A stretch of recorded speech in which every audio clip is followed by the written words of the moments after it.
So here we are with the final part, the very wrinkly part, and I was just reflecting on the pinkness of the interior because I'd painted the inside, and someone left a message, because I do read the messages, saying, you know, could be this, could be that. I always paint the insides of the glassware, the canopies, and I thought, yeah, I did, and it's still there and it's evidence to myself.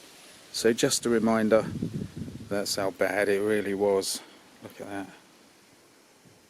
Weird.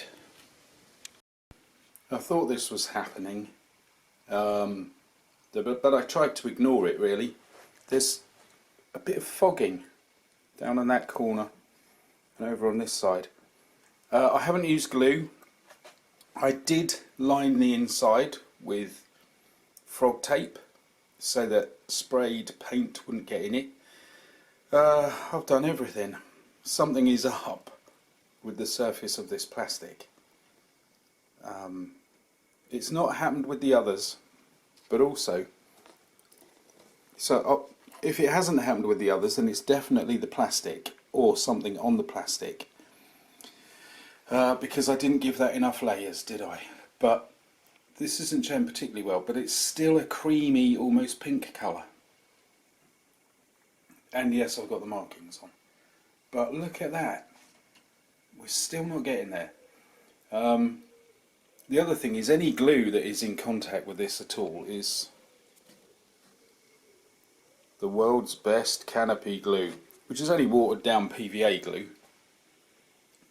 So I'm going to admit defeat.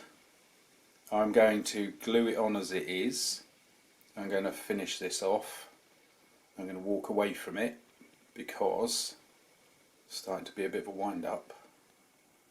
And then I'm going to go back to it and I'm going to hand paint that white, which is where I started in the first place, isn't it? There we go.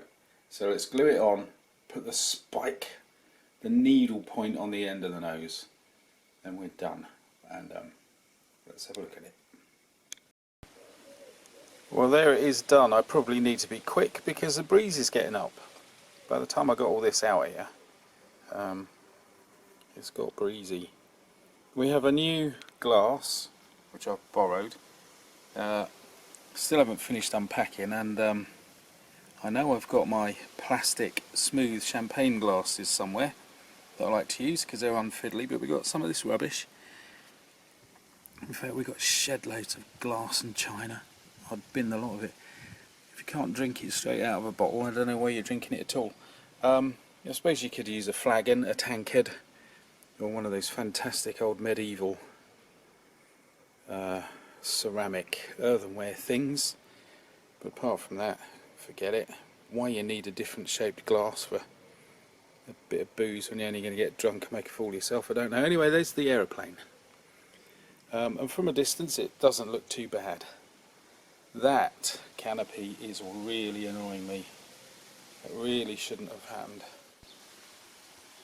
So apart from the strange nature of the plastic, which seems to have caused me the canopy problems, this has gone alright actually.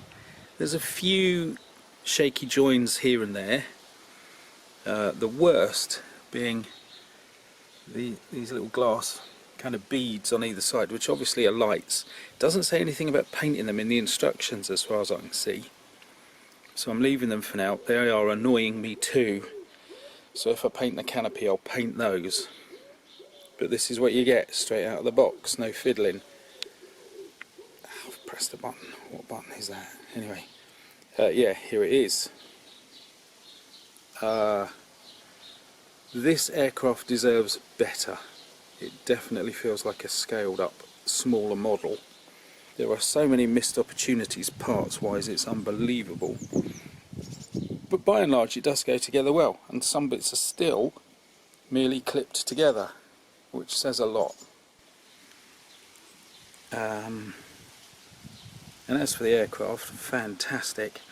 I might just, when browsing on the internet, look out for another one of these. I would like to see it in 1/72. I know they did it, so I'll look out to see if I can get one day, not urgently, because I'd like to see it in kind of context, in the context of a scale that I'm very familiar with. So it would be not just other aircraft, but you can put it in context of tanks and buildings and things, model railways. That would be interesting. So what a beauty of an aircraft.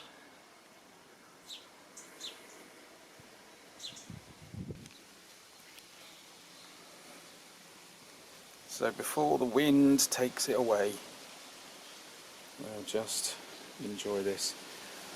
It's one of those I'd love to see it in flight. It must look remarkable in the sky. Really amazing. And saying in flight, I dread to think what it would have been like in combat. I don't tend to look at aircraft the way... Hello. Rubbish thing. There we go. Start again.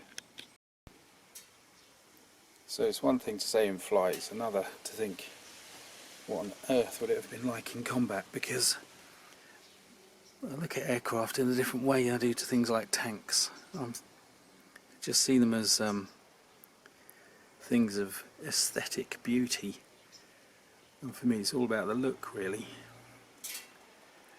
So it's a bit chilling to think this fine item might have been blowing other things out of the sky or stuff. Quite ghastly, but I bet it would have... I bet it could have looked after itself, shall we say.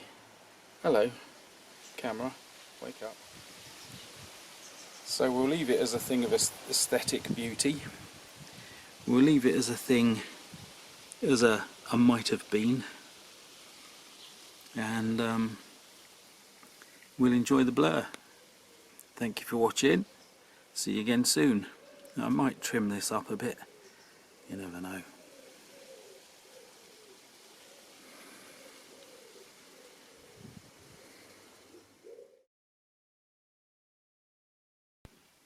Oh yes, there are discrepancies.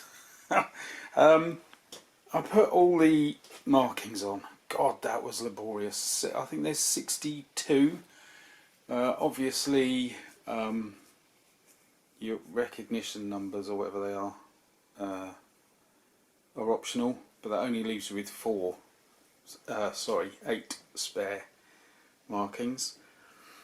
Took a very long time, and it makes the vehicle, the beautiful vehicle, look very untidy. It's unpleasant but accurate.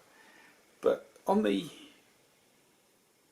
this box cover, and also on some photographs, there's a black or a metallic seal or something around the glass. There wasn't. I don't remember seeing anything about that on the instructions. I've gone over them many times. There's also these bits on the control surfaces. I don't remember seeing that in the instructions, but I have seen those and those on some photographs, but not all photographs.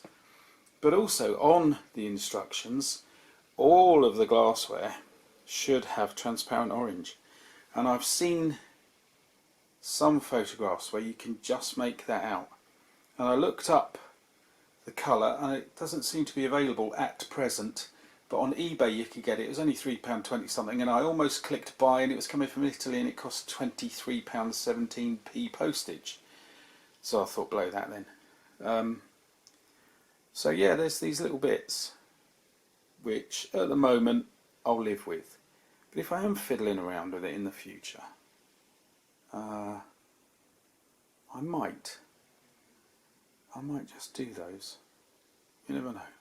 Might be fun. But for now, I know when to walk away. So thank you for watching. Do come again. I know this one's been an absolute labour, but that's how it's gone. But yes, thank you for watching. See you soon.